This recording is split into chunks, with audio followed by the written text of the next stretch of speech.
তখন intermediate second ইয়ারে পড়ি। সেদিন ছিল অমাবস্যার রাত, চারিদিকে ঘুটঘুটে অন্ধকার, এক হাত সামনের জিনিসও দেখা যায় না। তখন প্রায় রাত 11টা। আমার দেশের বাড়িতে কিন্তু রাত 11টা অনেক রাত। সবাই লাইট নিভিয়ে ঘুমানোর প্রস্তুতি নিচ্ছে। আমি রাস্তা দিয়ে হাঁটছি মানে বাসায় ফিরছি। এক বন্ধুর বার্থডে ছিল, সেই বন্ধুর বাড়িতে আড্ডা মেরে খাওয়া দাওয়া সেরে বাসায় ফিরছি। সব দোকানপাট বন্ধ হয়ে গেছে, রাস্তায় শুধু বিক্ষিপ্তভাবে দু একটা কুকুর ঘোরাফেরা করছে। আমি মেইন রোড পার হয়ে গলিতে ঢুকলাম। আমার বাসায় যাইতে হলে এখন এই গলিটা পার হয়ে যাইতে হবে। ঝিঝি পোকা ডাকার আওয়াজ আসতেছে, কেমন একটা গা ছমছমানি ভাব। আমার অবশ্য কখনোই ভূতের ভয় ছিল না। অনেক সময় রাত 2-3টার দিকেও এই গলি দিয়ে এসে রাস্তার মোড়ের টং দোকান থেকে সিগারেট কিনে নিয়ে গেছি। সেদিনও এমন কোনো ভয় আসেনি আমার মনের মধ্যে। গলি দিয়ে হাঁটছি, হাতে জ্বলন্ত একটা সিগারেট, মোবাইলের আলোতে মাঝে মাঝে রাস্তা দেখে নিচ্ছি আর গুনগুন করে গান গাইছি, দেখা তুঝে ইয়ার দিল মে বাজে গিটার। ঠিক তখন গলির মাঝামাঝি হঠাৎ শুনতে পারলাম কে যেন বলল, এক্সকিউজ মি ভাইয়া। আমি মোবাইলের আলো আশেপাশে ঘুরাইলাম, তাকালাম আশেপাশে, কিন্তু কোথাও কেউ নেই। মনে করলাম গলির দুই পাশের কোনো বাসায় হয়তো কেউ বলেছে। আবার হাঁটা শুরু করলাম। 2 ধাপ ফেলতেই আবার সেই ডাক, এক্সকিউজ মি ভাইয়া, আপনার সাথে একটু কথা ছিল। এইবার দাঁড়িয়ে পড়লাম। হালকা পাতলা ভয় পেলাম, তবে সেটা ভূতের না, ছিনতাইকারীর। আবার চিন্তা করলাম, আমি যদি এখন এখান থেকে দৌড় দেই আর এটা যদি আমার পরিচিত কেউ হয়, তাইলে তো দৌড়ের কথা সবাইকে বলে দিয়ে আমার প্রেস্টিজ পাংচার করে দিবে। গলা দিয়ে কথা আসছিল না, তবুও কৃত্রিম সাহস এনে গম্ভীর কণ্ঠে বললাম, কে? উত্তর আসলো, ভাইয়া, আমি আপনার একজন ছোট ভাইয়ের মত। আমি খুব বিপদে পড়েছি, আপনার হেল্প দরকার। আমি এইবার কণ্ঠে কিছুটা বিরক্তি নিয়ে জিজ্ঞেস করলাম, তো এমন নাকি সুরে ভূতের মতো কথা বলছো কেন? উত্তর দিল, ভাইয়া, আমি তো ভূতই। ভূত হয়ে কি আমি ছাগলের মতো কথা বলবো? আমি কি বলবো বুঝলাম না। ওরে কে কোথায় আছিস আমারে বাঁচা বলে একটা চিৎকার দেওয়ার চিন্তা কেবল করতাছি। এমন সময় সে আবার বলল, ভাইয়া, আপনার হাতের সিগারেটটা নিভিয়ে ফেলে দিন, তাহলে আমি আপনার সামনে আসতে পারবো। আপনি তো জানেনই ভূতরা আগুন দেখলে ভয় পায়। আপনি তো আমাকে দেখতে পাচ্ছেন না, দেখতে পাইলে দেখতেন ভয়ে আমার শরীরে সব লোম নেতিয়ে গেছে। ভয়ে লোম নেতিয়ে যায় নাকি? এতদিন তো শুনেছি ভয়ের লোম খাড়া হয়ে যায়। সে বলল, আপনাদের মানুষদের ভয়ের লোম খাড়া হয়ে যায়, আমাদের ভূতদের লোম তো সবসময় খাড়ায় থাকে, তাই ভয় পেলে নেতিয়ে যায়। আমি সিগারেট ফেলে না দিয়ে জোরসে একটা টান দিলাম। ভূতটা কিছুটা আকুতির মতো করে বলল, ভাইয়া প্লিজ আপনার পায়ে ধরি, এইভাবে ভয় দেখাবেন না, আমার হার্টের প্রবলেম আছে। আমি বললাম, তুমি কে সত্যি করে বলো, আমি জানি তুমি আমার পরিচিত কেউ, আমার সাথে ফাইজলামি করতেছো, আমি ভূত বিশ্বাস করি না। সে বলল, এইভাবে বলবেন না ভাইয়া, আমরা ভূত বলে কি আমাদের কোনো মান সম্মান নাই? আপনি এইভাবে আমাদের অস্তিত্বকে অস্বীকার করতে, মানুষ বলতে কিছু নাই, মানুষ বিশ্বাস করি না। বুঝলাম, বেশ আত্মমর্যাদা সম্পন্ন ভূত। জিজ্ঞেস করলাম, আমার কাছে তোমার কি দরকার, আমি তোমাকে কিভাবে হেল্প করতে পারি? সে উত্তর দিল, ভাইয়া সব বলবো, তার আগে আপনি আপনার আঙ্গুর সিগারেটের দিকে তাকালাম, আসলেই এটা শেষ। একটু পর সত্যি ছ্যাঁকা খাইতাম। ফেলে দিয়ে পা দিয়ে নিভিয়ে ফেললাম। তারপর বললাম, এখন বলো কি সমস্যা তোমার? ভূত তার কাহিনী বলা শুরু করলো। ভাইয়া, আমার নাম উদ্ঘট, মরার পর ভূত হয়ে আমার নাম হয়েছে উদ্ঘট। আমি জিজ্ঞেস করলাম, কতদিন আগে তুমি মারা গেছো? উত্তর দিল, তত ভাইয়া কয়েক লাখ বছর হবে। তারপর সে বলল, ভাইয়া চলেন চা খাইতে খাইতে গল্প করি। আমি অবাক হয়ে জিজ্ঞেস করলাম, ভূতরা আবার চাও খায় নাকি? উদ্ঘট বলল, চা না খেলে কি এত জেগে থাকা যায়? আমি শুধু একটু ঢোক গিললাম, কিছুই বুঝলাম না। এই রাতের বেলা কোনো ভূতের সাথে চা খাওয়ার ইচ্ছা আমার নাই। আমি বললাম, দেখো উদ্ঘট, তোমাদের তো সারা রাত জেগে মানুষকে ভয় দেখানোর জন্য চা খেতে হয়, কিন্তু আমার তো আর রাত জেগে কোনো ভূতকে ভয় দেখানোর মতো কোনো ডিউটি নাই। আমি বাসায় যেয়ে ঘুমাবো, তাই আমি এখন চা খাবো না। তুমি তাড়াতাড়ি তোমার প্রবলেমের কথা বলো। সে আবার বলা শুরু করলো, ভাইয়া আমি অনেক শিক্ষিত একজন ভূত, আমি ক্লাস 2 পর্যন্ত পড়েছি, ক্লাস 5-এ এবং 8-এ ট্যালেন্ট পুলে বৃত্তি পেয়েছি। আমি ওকে থামিয়ে দিয়ে জিজ্ঞেস করলাম, ক্লাস 2 পর্যন্ত পড়লে ক্লাস 5 এবং 8-এ ট্যালেন্ট পুলে বৃত্তি পাইলা কেমনে? সে উত্তর দিল, ভাইয়া আপনাদের যেমন ক্লাস 1-এ ভর্তি হয়ে মাস্টার্স পর্যন্ত পড়ে, আমাদের ভূত সমাজের ঠিক তার উল্টো।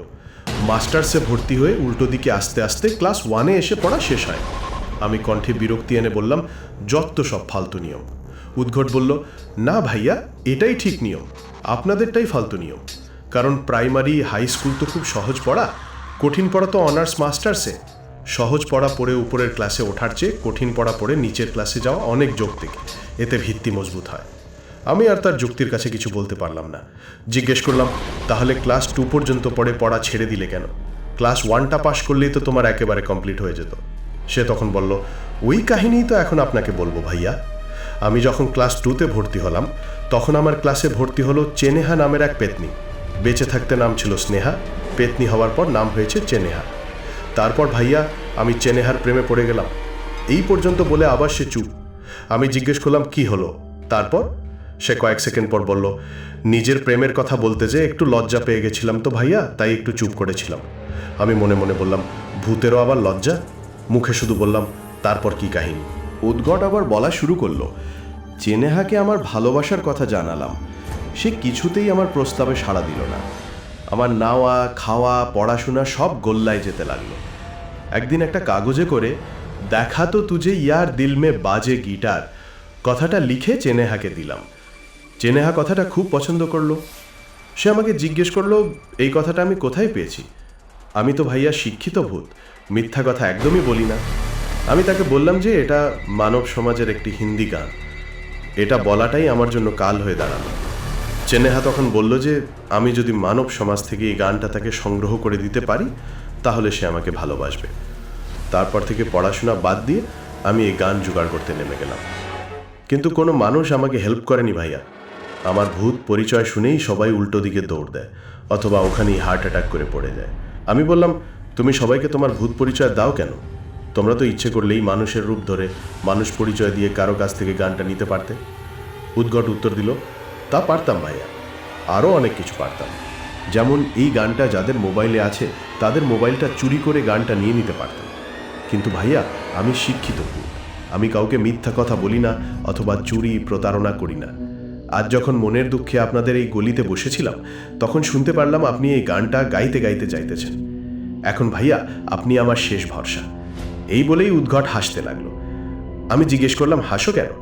সে বলল, মনের দুঃখে হাসি ভাইয়া, আপনারা মনের দুঃখে কাঁদেন আর আমরা হাসি।